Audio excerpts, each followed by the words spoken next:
Captain Peter Cutsey. We're sitting in a 737 MAX at Coffs Harbour in New South Wales in Eastern Australia.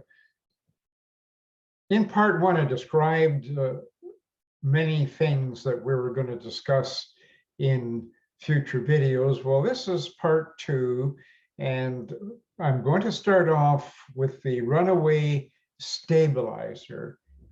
The runaway stabilizer is something that I have experienced in training in the simulator many times with my clients or students, and found that most pilots were not able to recognize a runaway stabilizer immediately. One thing I think we could be thinking about is an unscheduled movement of the horizontal stab trim wheel might have been a better way to describe runaway stabilizer. The reason I say that is the movement of the trim wheel means the stabilizer itself is moving. And really, one of the obvious reasons for the two pilots on the flight deck is if the horizontal stab trim wheel is in motion, we have to question why is it in motion. We have to be able to recognize that, in fact, is it a runaway stabilizer, or is it normal? Is it part of the speed trim system doing its job? Is it part of the flight control computers speaking to each other, comparing and trimming, sending a signal through the system to trim the horizontal stabilizer? Is it, in fact, the elevator feel shift system that is really making a change? Is it MCAS that is actually trimming the horizontal stabilizer? In manual flight, you know, when you move the control wheel stabilizer trim switches, you know, in fact, you're expecting the trim wheel to move as you're trimming forces off of the controls to fly the aircraft. You know that. But what happens if you haven't made the input, yet the horizontal stabilizer trim wheel is in motion?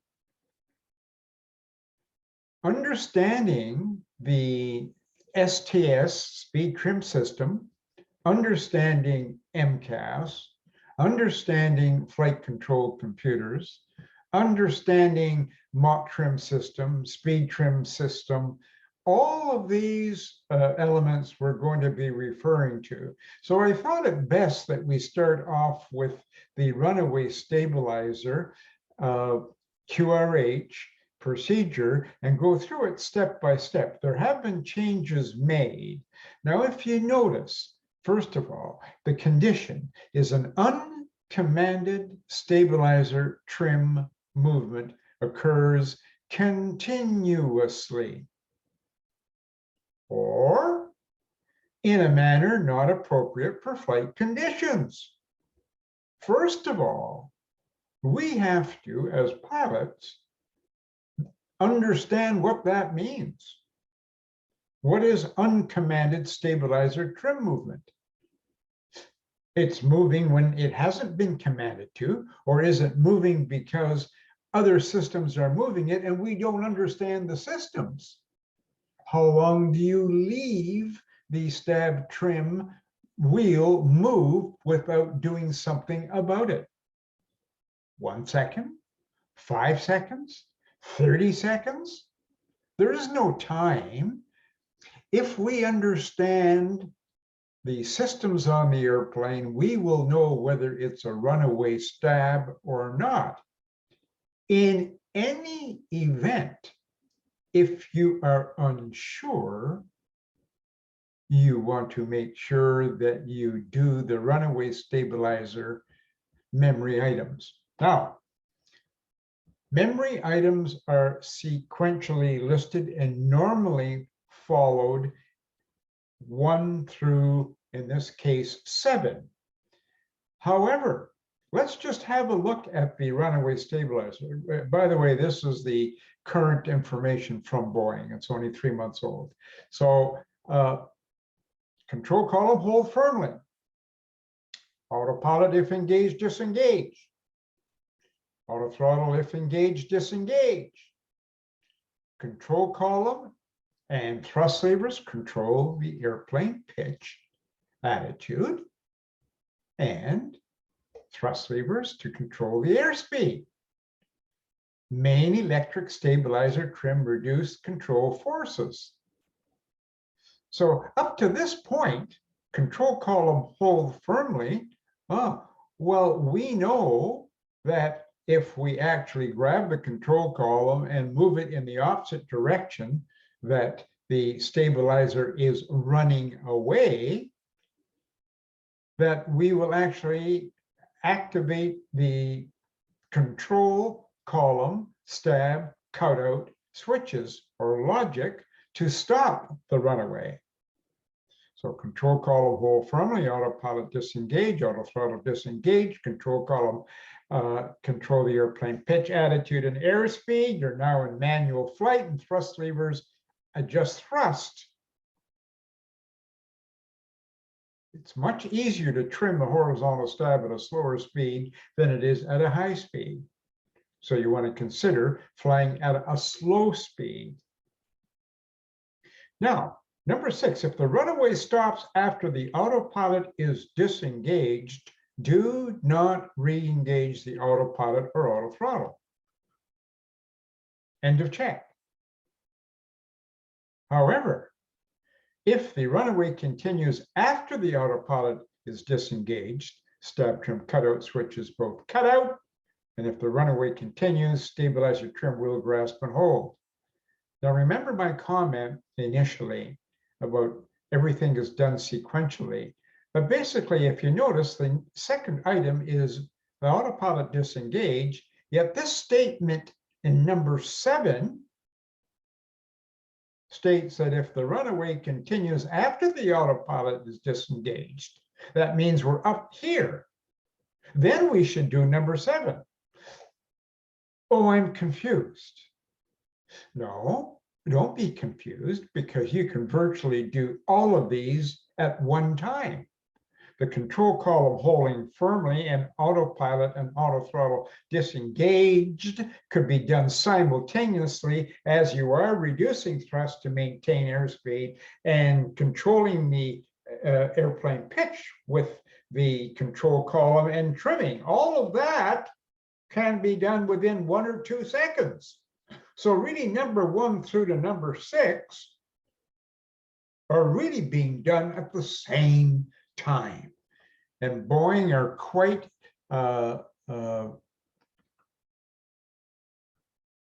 not adamant, but quite certain that we understand this in the FCTM.